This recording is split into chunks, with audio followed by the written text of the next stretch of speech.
제17장.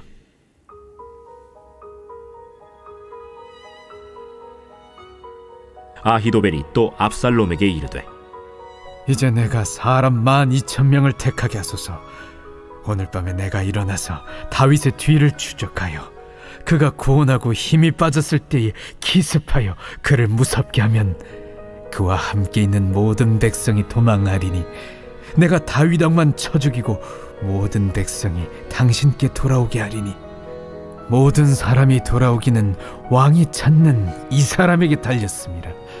그리하면 모든 백성이 평안하리이다 하니 압살롬과 이스라엘 장로들이 다 그 말을 옳게 여기더라. 압살롬이 이르되, 아렉 사람 후세도 부르라. 우리가 이제 그의 말도 듣자.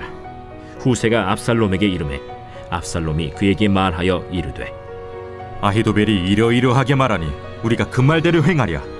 그렇지 아니하거든 너는 말하라. 이번에는 아히도벨이 베푼 계략이 좋지 아니하니이다.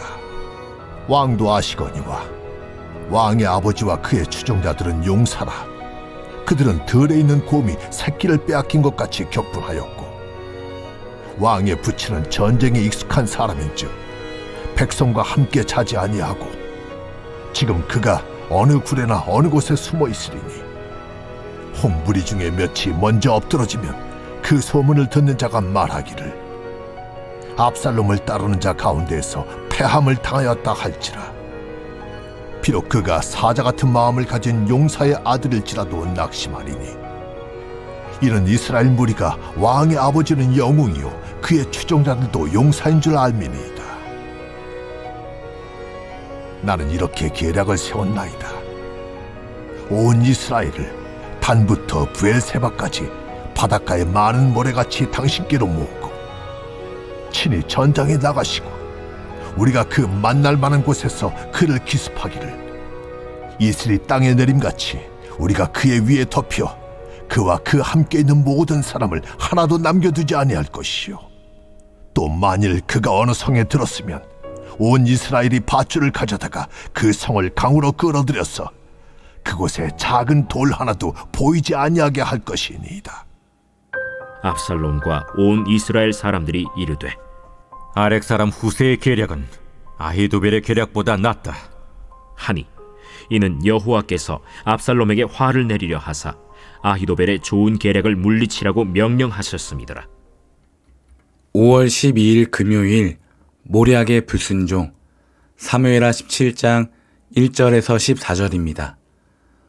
오늘은 제가 주간보 캠프에 나왔기 때문에 밖에서 잠을 잤습니다. 그래서 미리 녹화한 영상을 올립니다. 1절에 아히도벨은 압살롬에게 또 이와 같이 말하였다. 압살롬은 이제 예루살렘 성읍에 다윗 왕의 자리에 앉아 있고요. 아히도벨은 이 압살롬의 지략가 또 참모가 되었습니다. 첫 번째 모략은 다윗 왕의 후궁들을 겁탈하는 것이었고 이제 두 번째 지략, 두 번째 계략이자 모략은 다윗 왕을 쫓아가서 기습 공격을 하여 다윗의 목숨을 끊는 것이었습니다. 이 아히도벨이 말하기를 부디 내가 12,000명을 뽑아서 출동하여 오늘 밤으로 당장 다윗을 뒤쫓도록 허락하여 주십시오.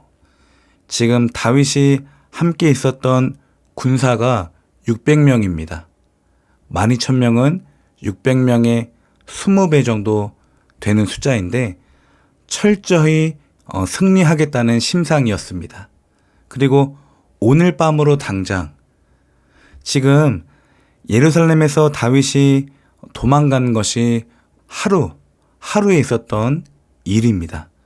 처음부터 다시 돌아가서 설명을 하면 예루살렘 성읍에서 다윗이 압살롬이 반역한다는 소식을 들었습니다.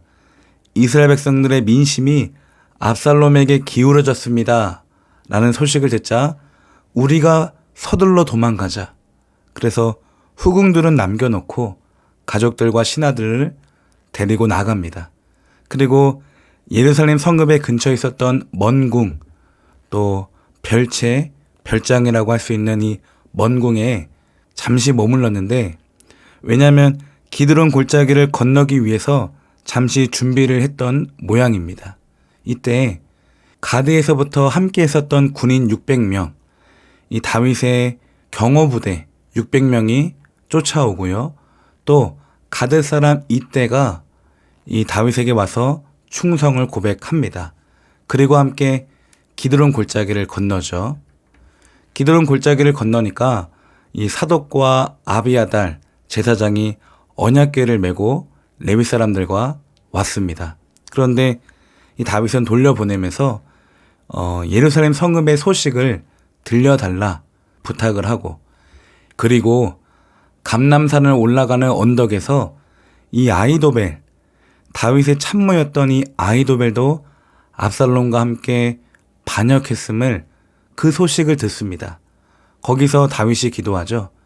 아히도벨의 계략이 무너지게 하옵소서. 그리고 감람산 꼭대기에서 이 후세를 만납니다. 후세가 울면서 다윗에게 왔지만 다윗은 돌려보내면서 예루살렘 성읍으로 위장해서 들어가라 부탁을 합니다. 거기서 아히도벨의 계략을 무너뜨리고 소식을 알려달라라고 부탁을 하죠. 또 이때 압살롬이 입성을 합니다. 첫 번째 계략이 후궁들과 동침하는 것이었고, 그리고 감람산을 넘어서 이제 어느 정도 가는 길에 시바의 도움을 받습니다. 이 시바가 누구냐면 무비보셋의 종이었죠. 도움을 받고 또 무비보셋의 험담을 듣기도 합니다. 그리고 바오림 마을 근처를 지나갈 때 이 시므이가 나타나서 다윗 왕을 저주했고요. 그리고 두 번째 계략이 기습 공격하는 것이었어요. 이때 아히도벨이 압살롬에게 기습 공격하자라고 말을 했을 때가 다윗은 지금 요단강 근처에까지 도착을 했습니다. 매우 지쳐 있었고 쉬면서 기운을 찾고 있었습니다. 지도를 설명해 보면 이 헤브론에서 예루살렘으로 이 압살롬은 올라오는 길이었고요.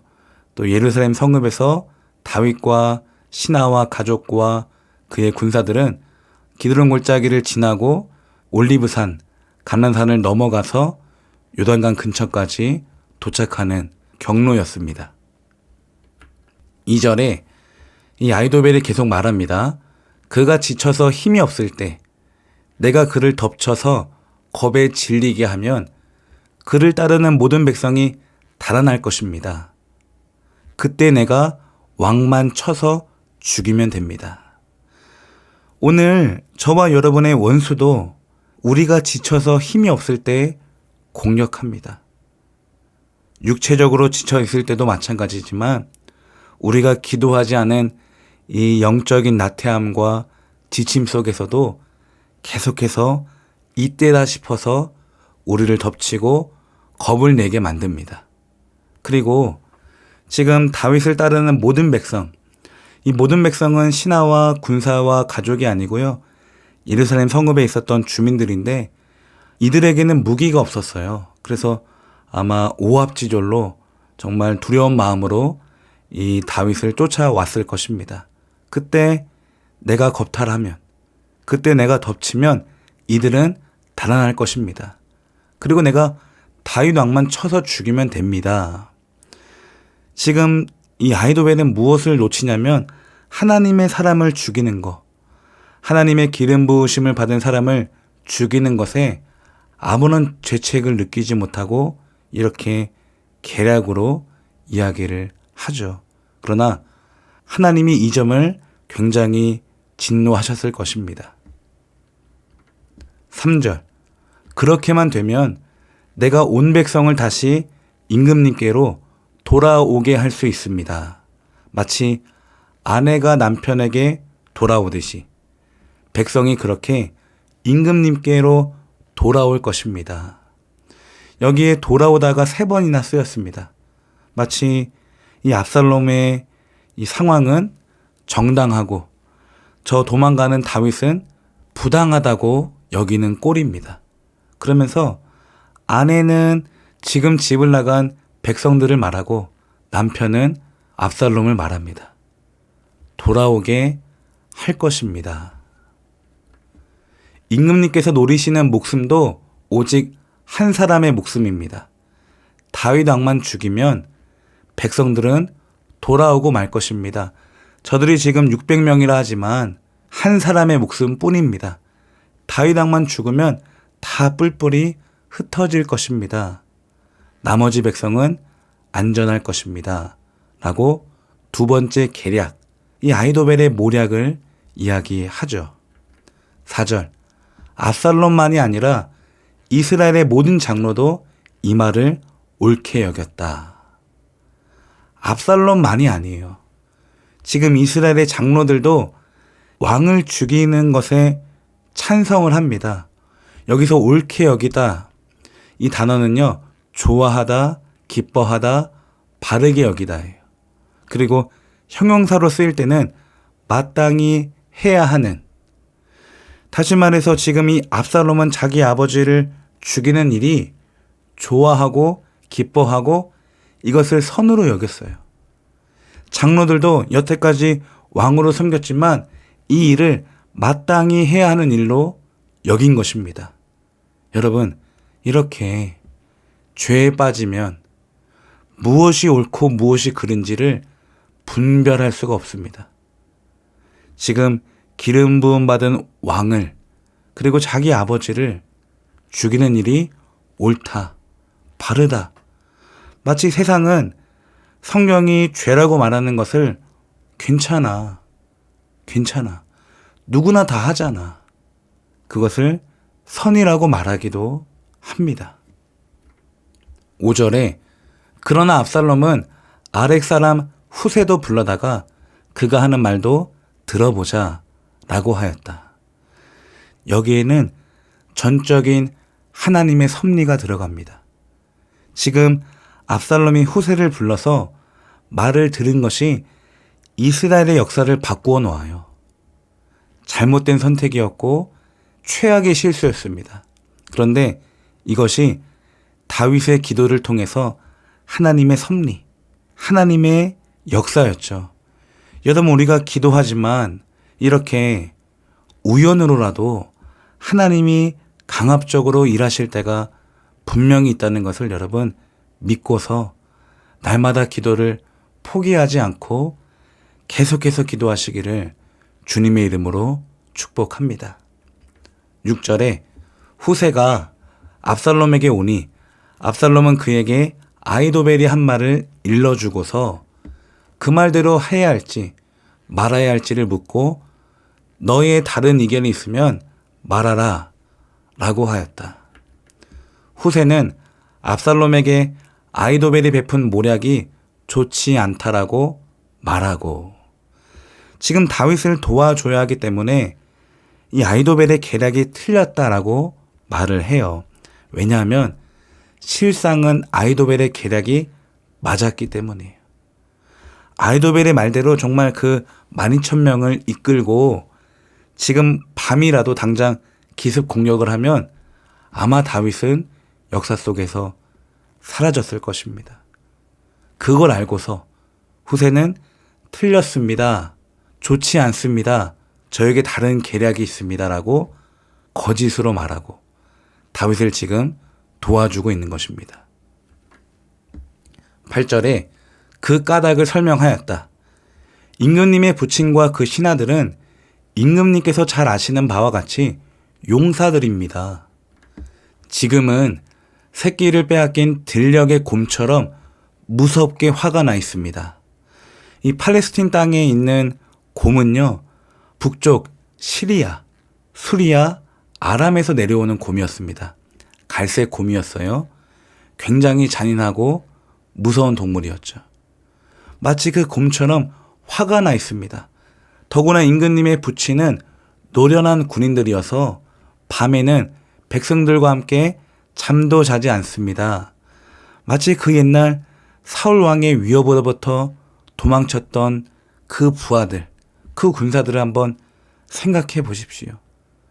사울 왕도 찾지를 못했습니다. 9절, 틀림없이 그가 지금쯤은 벌써 어떤 굴속이나 다른 어떤 곳에 숨어 있을 것입니다. 그러니까 아히도벨의 계략대로 기습 공격을 하더라도 이 다윗과 다윗의 군사들은 병법이 너무나 뛰어나기 때문에 이 기습 공격은 실패하고 말 것입니다. 더구나 우리의 군인 가운데 몇 사람이라도 처음부터 다윗에게 죽기라도 하면, 이 기습 공격이 실패라도 한다면 압살롬을 따르는 군인들이 지고 말았다는 소문이 삽시간에 퍼지고 말 것입니다. 10절. 그러면 사자처럼 담력이 센 용사들도 당장 낙담할 것입니다. 여기도 조금 아부해요. 아까 아히도벨도 아부하면서 계략을 이야기했죠. 남편에게 아내가 돌아올 것입니다. 여기도 아부해요. 이 압살롬의 군사들을 사자로 이야기합니다. 사자처럼 담력이 센 용사도 당장 첫 전투에서 지면은 참가하지 않은 이 사자와 같은 당신의 군사들도 간담이 녹아질 것입니다. 서늘해질 것입니다. 임금님의 부친도 용사이고 그의 부하들도 용감한 군인이라는 것은 온 이스라엘이 다 알고 있기 때문입니다. 그래서 첫 번째 전투 너무나 중요해요. 기습 공격 실패하면 우리에게 너무나 큰 리스크가 있습니다. 손해입니다. 라고 말합니다. 11절. 그러므로 저의 의견은 이렇습니다. 단에서부터 브엘세바에 이르기까지 온 이스라엘을 임금님에게로 불러 모읍시다. 이 단은 이스라엘의 최북단을 말하고요. 브엘세바는 이스라엘의 최남단을 이야기합니다. 천국의 모든 군사들을 불러 모아서 바닷가의 모래알처럼 많은 군인을 압살롬 임금님께서 친히 거느리시고 싸움터로 나가시는 방법이 있습니다. 이거에 지금 압살롬의 눈이 뒤집어집니다. 왜냐하면 자기 힘을 과시하는 일이니까요. 언제 이렇게 이스라엘의 온 병력을 한번 통솔해 보는 일이 있겠습니까? 힘을 과시하고 싶었어요. 그리고 싸움터로 나가게 지금 후세가 유도를 하는 건데, 이 압살롬이 나가서 전장에 나가서 죽든지 아니면 잡히든지 그래야 반역이 끝나기 때문에 지금 후세는 자기 계략으로 압살롬을 전쟁터로 부르는 것입니다. 12절. 그래서 우리는 다윗이 있는 곳이면 어느 곳이든지 들이닥쳐서 마치 온 땅에 내리는 이슬처럼, 온 땅을 덮었던 그 메뚜기 떼처럼 다윗을 덮쳐버리는 것입니다. 이 말에 녹는 거예요. 너무나 멋지거든요. 욕심이 가득 차 있었고 과시하고 싶었고 지금 낙관론적이에요. 너무나 언제든지 그리고 얼마든지 아버지를 죽일 수 있다는 교만함, 자만함이 있었기 때문에 지금 자신을 높여주는 이 말들이, 자기 힘을 과시할 수 있는 이 기회들이 너무나 좋은 거예요. 그래서 압살롬이 이 계략을 선택하죠.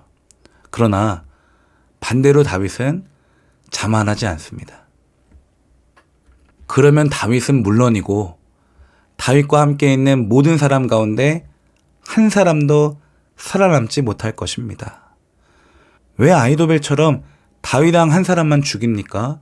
그냥 모조리 다 쓸어버리십시오 라고 도발시키죠. 그리고 지금 전국에 있는 모든 군사들을 모으자라고 했던 이유가 시간을 끌기 위해서죠. 부른다고 단번에 오는 것이 아니에요. 어쨌든 후세는 오늘 밤의 기습 공격을 막아서기 위해서 전국에 군사들을 모읍시다. 그러면 시간이 좀 더 다윗에게 생기게 됩니다. 13절. 또 다윗이 어떤 성읍으로 물러나면 온 이스라엘의 굵은 밧줄을 가져다가 그 성읍을 동여매어 계곡 아래로 끌어내려서 성이 서 있던 언덕에 돌멩이 하나도 찾아볼 수 없게 다 던져버립시다.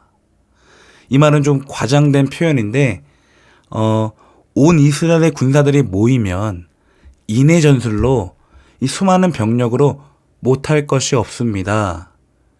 지금 기습 공격은 질 수 있는 변수가 있지만 패배할 수 있는 변수, 그러나 모든 군사가 모이면 전국에 있는 온 이스라엘에 모여서 다윗과 싸우면 결코 패배할 수가 없습니다. 그러자 압살롬과 온 이스라엘 사람이 아렉 사람 후세의 모략이 아히도벨의 모략보다 더 좋다고 찬성하였다. 아무래도 자기 욕심에 더 이끌린 이 후세의 모략을 선택을 하게 됩니다. 이 아히도벨의 입장에서는 분명히 자기가 더 높은 사람, 또 다윗 왕의 참모였고 더 뛰어난 이스라엘의 최고의 전략가인데 이 후세에게 밀리는 모습을 보게 됩니다. 그리고 이 압살롬의 입장에서 후세의 모략을 선택한 것은 아까 말했지만 욕심 그리고 자만이었습니다. 언제든지 다윗 왕을 죽일 수 있다는 그 낙관적인 생각 그리고 욕심이 들어가서 완벽하게 승리하고 싶었던 압살롬의 마음이었습니다. 그런데 주님께서 이미 압살롬이 재앙을 당하게 하시려고 아히도벨의 좋은 모략을 좌절시켰던 것이었다. 여러분, 이 구절을 잘 해석해야 돼요. 주님께서 이미 압살롬이 재앙을 당하게 하시려고, 그러니까 압살롬은 잘하고 싶은데, 압살롬은 다윗 왕을 사랑하고 싶은데 하나님이 그의 마음을 나쁘게 만들어서 지금 전쟁터로 끌고 가는 것이 아니고요. 압살롬의 마음을 그냥 내버려 두신 거예요. 그럼 압살롬 불쌍해. 이게 아니고요. 오늘 저와 여러분도 마찬가지로 하나님이 내버려 두시면 하나님을 거스르고 그냥 죄의 구렁텅이에 빠지는 압살롬보다 더 비참하고 더 무도한 죄인에 불과하다는 것을 아셔야 됩니다. 다시 말해서 오늘 저와 여러분이 그래도 하나님을 찾고 그래도 하나님께 붙잡혀서 살아갈 수 있는 것은 하나님이 우리를 붙잡아 주셨기 때문이에요. 압살롬처럼 버리지 아니하시고 더 못한 죄인인데 우리를 붙잡아 주신 까닭이 바로 은혜입니다. 그러니까 압살롬을 그냥 그 욕심에 내버려 두시고 그 완악함에 내버려 두시고 마치 출애굽기에서 바로를 내버려 두신 것처럼 압살롬은 죄악의 길로 달려갑니다. 그리고 아히도벨의 좋은 모략을 좌절시켰던 이유는 그것이 좋은 모략이 아니었기 때문이에요. 하나님은 악인들이 모여서 불의한 모략을 세우는 것을 싫어하십니다. 그래서 마치 이 모략 가운데 하나님이 직접 참관하셔서 그 모략을 파하시는 거예요. 다윗의 입장에서는 다윗이 분명 지금 징계를 받고 있지만 하나님은 내가 너를 사랑하고 내가 너와 너의 생명을 영원토록 지켜주신다는 그 다윗의 언약 때문이라도 다윗을 지금 보호하시는 것입니다. 여러분, 징계를 당하면서도 하나님의 보호하심이 분명히 나타남을 기억하시길 축복합니다. 오늘 본문의 제목을 모략의 불순종이라고 적었습니다. 모략의 불순종. 오늘 압살롬은 자기 지혜와 자기 능력으로 다윗 왕을 죽이려고 지금 준비하고 진행합니다. 하나님은 이것을 그냥 가만히 두시지 않아요. 다윗 왕도 하지 않았어요. 사울 왕은 죽이지 않았고 또 자기 지혜와 자기 능력으로 왕의 자리에 올라간 사람이 아니기 때문에 하나님은 이 압살롬의 이 잘못된 행위를 그대로 내버려 두시지 않으십니다. 반드시 심판이 있고 반드시 멸망이 있죠. 오늘 저와 여러분도 나의 지혜와 나의 능력으로 내가 내 삶의 주인 행세를 하고 있다면 하나님은 이 역시도 압살롬의 삶과 같아서 우리를 그대로 내버려 두시지 않으시죠. 오늘 저와 여러분의 지혜는 무엇입니까? 오늘 저와 여러분의 능력은 무엇이에요? 그리스도는 하나님의 지혜요 하나님의 능력이라. 오늘도 우리가 예수를 지혜 삼고 예수를 능력 삼아서 예수로 생각하고 예수로 말하고 예수로 행동하시기를 주님의 이름으로 축복합니다. 내가 내 인생의 주인으로 살아가는 삶이 아니라 주님이 주인으로 살아가시는 삶을, 그 복된 삶을 살아가시기를 주님의 이름으로 축복합니다. 기도하겠습니다.